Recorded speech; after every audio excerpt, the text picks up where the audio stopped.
Hey! Avocado.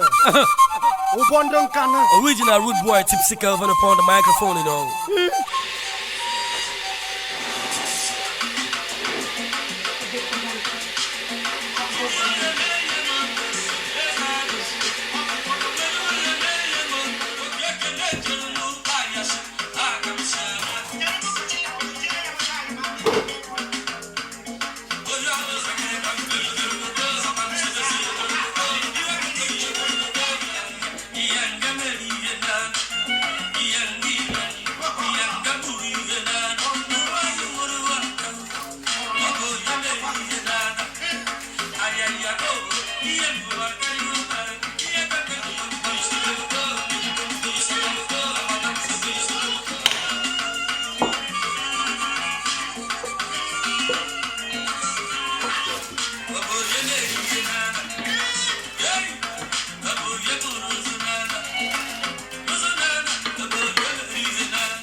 Yebem sem, aribam bam sebem, bum bum sabam, abadam sebem sebem, ibam bam sebem sebem, abadam sebem sebem,